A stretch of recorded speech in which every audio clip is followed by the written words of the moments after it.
Hello everyone and welcome to Sources classes. So in this video we'll continue our discussion with respect to the questions pertaining to the test of mathematics, and what we'll do is basically we'll try and understand the kind of questions that are being asked in this examinations in general, and also we'll try and understand the approach involved, so that whenever we come across this kind of question in any examination, we're easily able to solve the same. So having said that, let's take a look at the question at hand here. The set of all real number x satisfying the inequality x cube into x plus 1 into x minus 2 greater than equal to 0 can be written as, so basically we need to find the range of the same.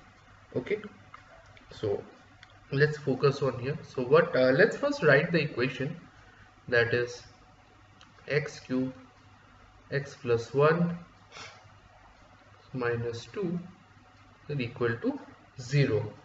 Okay, so this one, so how we can actually represent the same is,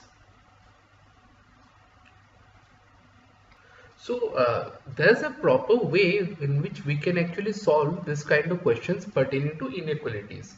So let me just show you that. So here, first let's try and identify what the critical points are. So suppose if x cube greater than equal to 0, so therefore we can actually say this is greater than equal to 0, so therefore here the critical point be 0. Okay, similarly x plus 1 greater than equal to 0, so therefore x can be greater than minus 1, so therefore another critical point is minus 1, and lastly x minus 2 equal to 0, therefore x can be greater than equal to 2, so another critical point be 2. So we have three critical points over here. So now a very simple way to solve this kind of question is just developing a number line. Say this is my number line. Okay, this is my number line, and let me just write down all the critical points over here. Say we'll start off with 0. This is my 0, this is my minus 1, and this is my 2. Okay, so now as we know, it's given that x is greater than equal to, this sign is given, so we'll start off with the right mark here, and subsequently we'll continue with the wrong here, right and wrong. Had the sign been something this one, or less than or less than equal to, then we would have gone with the opposite basic signs. That is, we would have started with, say,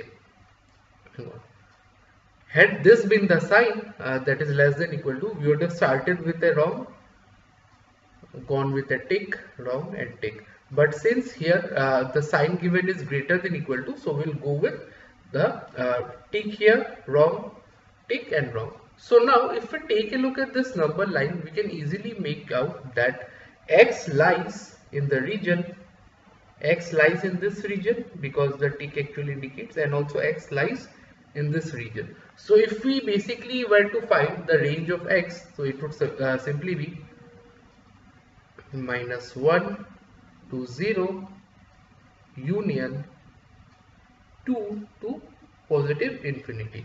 Okay, so let's take a look at the options at hand.